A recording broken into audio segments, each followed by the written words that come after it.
Hello student, कैसे हैं? उम्मीद है आप सभी अच्छे होंगे। पिछली वीडियोस में मैंने आपको गॉस के नियम के अनुप्रयोग के बारे में बताया था, जिसमें आपकी अचालक प्लेटें थी और रॉड।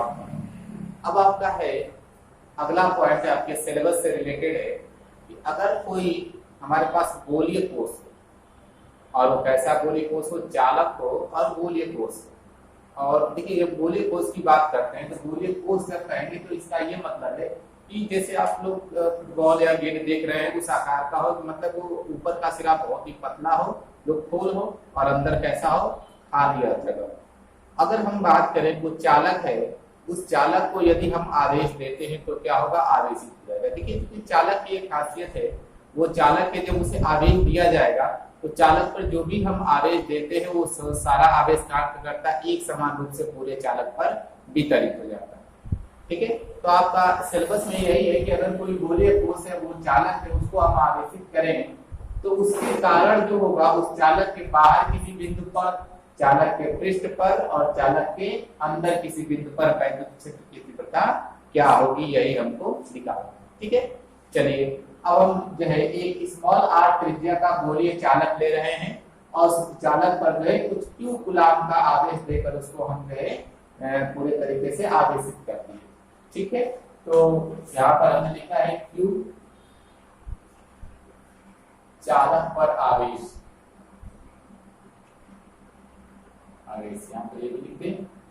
ठीक है, अब हमको निकालना है इस चालक कारण के कारण, गोलीय चालक के कारण बाहर किसी बिंदु पर जो है वैद्युत क्षेत्र की तीव्रता कितनी होगी। चूंकि ये भी ध्यान रखें, गॉस के नियम का हमको उपयोग करना है। ठीक है, अब गॉस के नियम का उपयोग करके इस गोलीय चालक के कारण हमें मान कि इस किसी बिंदु पर वैद्युत क्षेत्र की तीव्रता निकालनी है।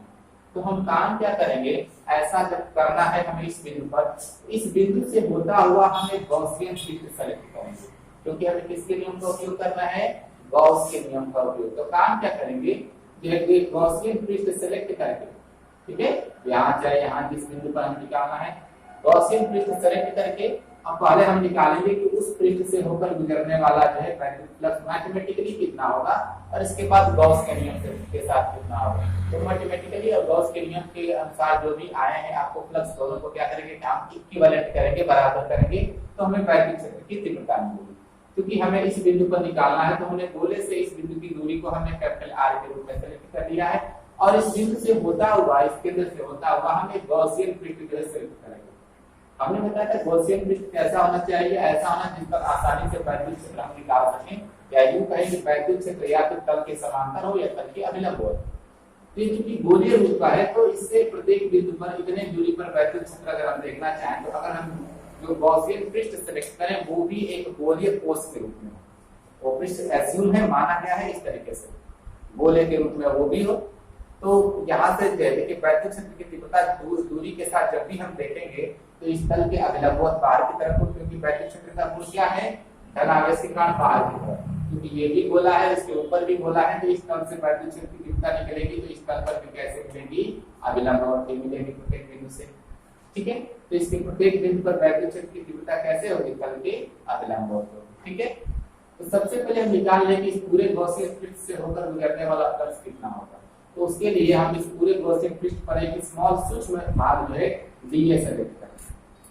ठीक है, डीए की दिशा किधर होगी, तल के अभिलंबवत बाहर की तरफ, और इस बिंदु पर वैद्युत क्षेत्र की तीव्रता भी कैसे होगी, उसी दिशा में। तो वजह क्या है, क्योंकि जो वैद्युत क्षेत्र रेखाएं इस गोले से निकलेंगी तो चारों तरफ अरीय रूप में निकलेंगी, और ये हमने बाहर की तरफ जो है गॉसियन पृष्ठ जो सेलेक्ट किया है वो भी आपको जो है गोले के रूप में है, तो उस तल पर भी जो है वैद्युत क्षेत्र रेखाएं कैसे मिलेंगी, अभिलंबवत मिलेंगी।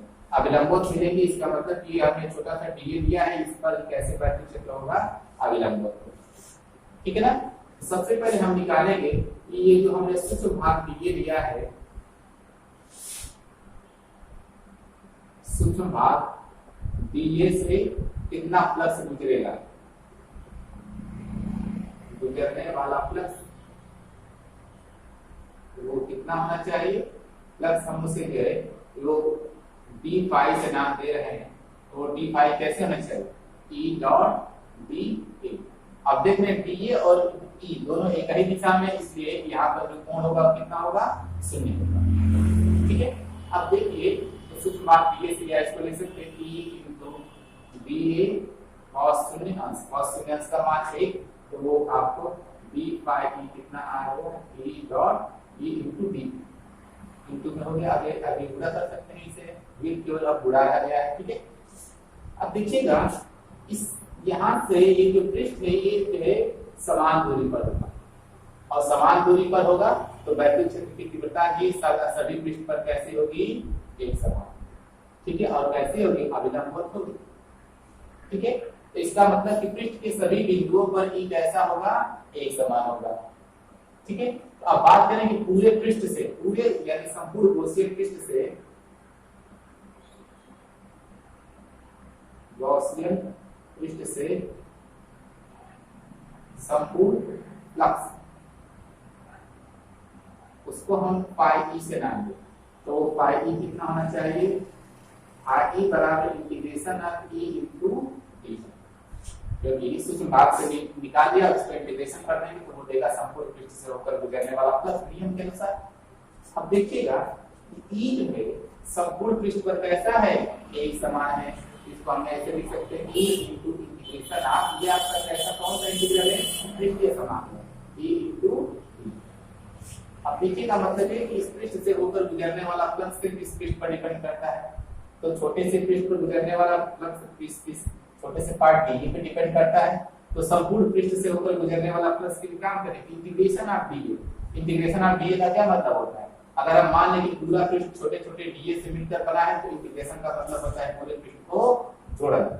अगर हम सारे पृष्ठ को जोड़ेंगे तो ई इनटू, अब देखिए ये जो कि गोला है जिसकी त्रिज्या कैपिटल आर है, कैपिटल आर त्रिज्या के गोले के बाहर पृष्ठ का क्षेत्रफल तो हमें चाहिए, क्योंकि ये डी है क्या, ये इसके बाहर पृष्ठ पर छोटा सा पार्ट है और इंटीग्रेशन का मतलब पूरे पार्ट को जोड़ना है, तो कितना होगा 4 पाई कैपिटल आर स्क्वायर, क्योंकि गोले के बाहर पृष्ठ का क्षेत्रफल क्या होता है 4 पाई आर स्क्वायर, ठीक है। इन सब वैल्यू को रखेंगे तो गुजरने वाला प्लस पाई कितना होगा, ई इनटू में 4 pi capital R square.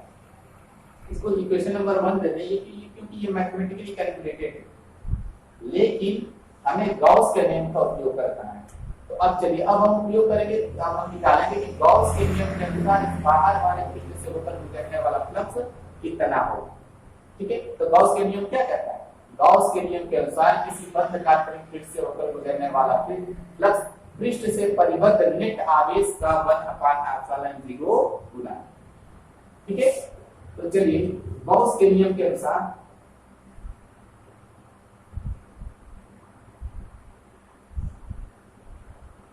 Gauss के नियम से इससे होकर गुजरने वाला, अब देखेंगे कि इस पृष्ठ से कितना आवेश परिबद्ध है। तो देखिएगा गोला यहाँ पर एक्चुअली था और यहाँ बाहर हमने किया, तो पृष्ठ से तो गोले के अंदर जितना आवेश है सभी तो परिबद्ध हो गया ना, ठीक है।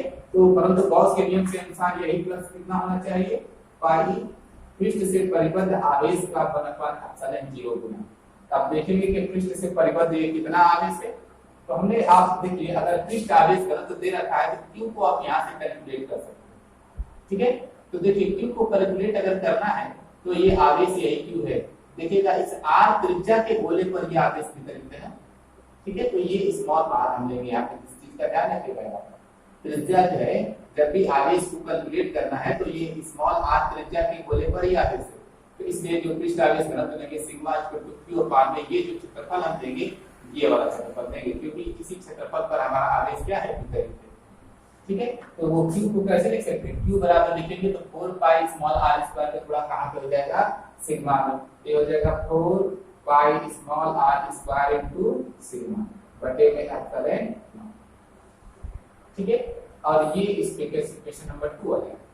अब ये चीज ध्यान रखिएगा क्योंकि ये कैलकुलेटेड है, ये गॉस के नियम के अनुसार कर सकते, दोनों प्लस कैसे होंगे बराबर आपके होंगे, तो इक्वेशन नंबर 1 इक्वेशन नंबर 2 दोनों आपस में बराबर हैं, तो ऐसे लिख सकते हैं E into 4 pi r square, ये सबका स्क्वायर नहीं है सिर्फ आर का स्क्वायर है, ठीक है। तो E into 4 pi r square बराबर आपका हो जाएगा 4 pi small r square into sigma upon में एप्सिलॉन। 4 पाई से ही आपका 4 पाई क्या हो जाएगा कैंसिल हो जाएगा। अब यहाँ से हमको E चाहिए, तो यहाँ से E बराबर कैसे लिख सकते हैं, E बराबर है आर स्क्वायर को यहाँ डिवाइड करेंगे तो ये कैसे आएगा सिग्मा अपान में एप्सिलॉन नॉट इनटू ये यहाँ पे स्मॉल आर बटे में कैपिटल आर का स्क्वायर, ठीक है, तो इस तरीके से आप यहाँ पर लिख सकते हैं। एक चीज देखिएगा इस पूरे सूत्र में, देखिए सिग्मा एप्सिलॉन नॉट, ये तो आपको नियत है, स्मॉल आर भी नियत है, स्मॉल आर क्यों नियत है, क्योंकि हमने स्मॉल आर त्रिज्या का गोला है, गोले को जो है हम छोटा बड़ा नहीं कर रहे हैं, गोला जो है जिस भी पृष्ठ आवेश गलत होता है यहीं पर वो रख दिया गया। अब उसके कारण जो है दूरी के हिसाब से फ्लक्स कितना होगा, वैक्यूम क्षेत्र कितना होगा, हमें वो निकालना। मतलब ये तो इतनी सारी चीजें हो गई, ये क्या हो गई, आपको नियत हो गई। या लिख सकते हैं कि ई कैसे होगा, ई अनुक्रमांक बांधे one upon sorry capital R square. देखिएगा हम जैसे जैसे आर आपको बढ़ाते जाएंगे तो जो किसी बिंदु पर वैक्यूम क्षेत्र कैसे होगा, दूरी के वर्ग के व्युत्क्रमानुपाती होगा। मतलब इस गोले के बाहर किसी बिंदु पर वैक्यूम क्षेत्र की तीव्रता कैसे बदल रही है, दूरी के वर्ग के व्युत्क्रमानुपाती रूप में बदल रही है। ठीक है, अब चलिए ये तो आपको सूत्र हो गया, मतलब है कि जैसे जैसे दूर जाते जाएंगे वैक्यूम क्षेत्र की तीव्रता बहुत तेजी से क्या होगी, घटेगी। अब चलिए इसमें एक टर्म और हम यहाँ पर किसी तरीके से सिग्मा की वैल्यू हम जो है सब्स्टिट्यूट कर दें, ठीक है, या सिग्मा के रूप में ही इस आवेश को रहने दें। ठीक है, तो इसको हम ऐसे लिख सकते हैं, E इक्वल टू, देखिएगा ये सिग्मा है और सिग्मा बराबर लेंगे तो क्या हो जाएगा, Q अपान में 4 पाई स्मॉल r स्क्वायर।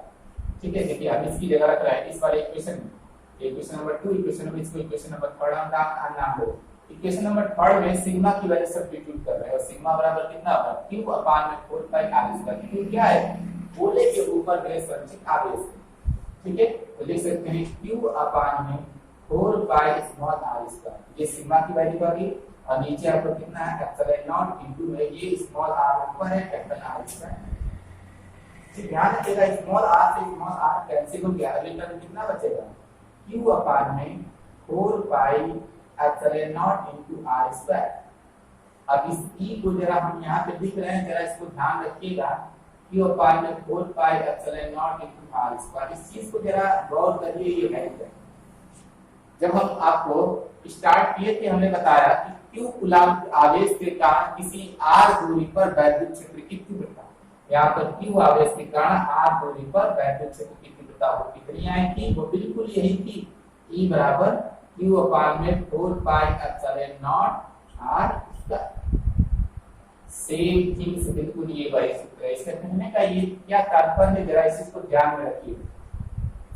इस गोलीय कोश के कारण बाह्य बिंदुओं के लिए वैद्युत क्षेत्र की तीव्रता इस प्रकार से व्यवहार करती है जैसे ये पूरा आवेश जो है इस गोले पर न वितरित तो कहां पर, कहीं एक जगह या गोले के केंद्र पर। इस चीज को ध्यान रखिएगा, गोले के बाह्य बिंदुओं के लिए वैद्युत क्षेत्र की तीव्रता इस प्रकार से प्रतीत हो रही है जैसे ये आवेश कहाँ है, गोले के पृष्ठ पर नहीं है बल्कि कहाँ है, गोले के केंद्र पर है। क्योंकि अगर ये सारे आवेश गोले के केंद्र पर यहाँ पर Q कूलम्ब के होते तो उनके कारण r दूरी पर वैद्युत क्षेत्र की तीव्रता क्या होती, यही तो होती है ना, E बराबर Q अपान में 4 pi epsilon not into r square.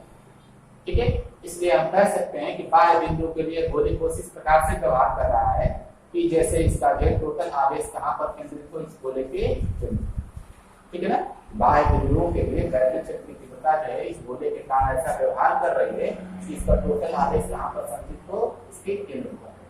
ठीक है, इस तरीके से आप क्या है वैद्युत तीव्रता को दिखाना वैसे मेन सूत्र आपको यहाँ। ठीक है, चलिए तो पहला पॉइंट हो गया कि अगर जो है कहीं गोले के बाहर किसी बिंदु पर है तो हमें वैद्युत क्षेत्र की तीव्रता कैसे होगी। नेक्स्ट अगर हम बात करें इस गोले के पृष्ठ पर बात करें, क्योंकि बाहर बिंदु तो हो गया, अब गोले के पृष्ठ पर जो है इसके कारण वैद्युत क्षेत्र की तीव्रता कितनी होगी। देखिएगा हम इक्वेशन नंबर 1 ही को ले रहे हैं यहाँ से, सॉरी इक्वेशन नंबर 2।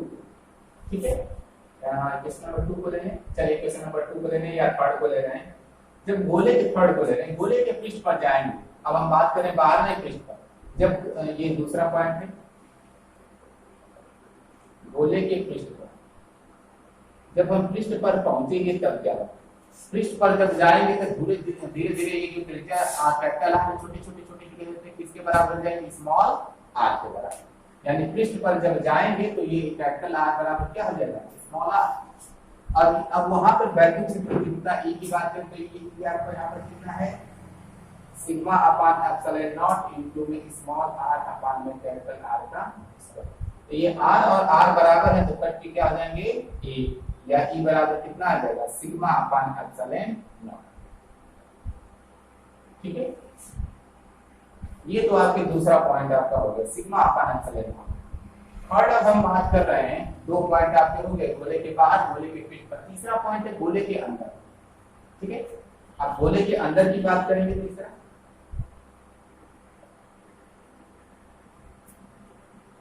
गोले के अंदर जाएंगे। अब चलिए, मैथमेटिकली कैलकुलेटेड फ्लक्स इतना है, लेकिन जब गोले के अंदर हम बात करेंगे, हम गॉस के नियम का उपयोग कर रहे हैं, तो गोले के अंदर हमें इस बिंदु पर मान लीजिए कि वैद्युत क्षेत्र की तीव्रता लेनी है।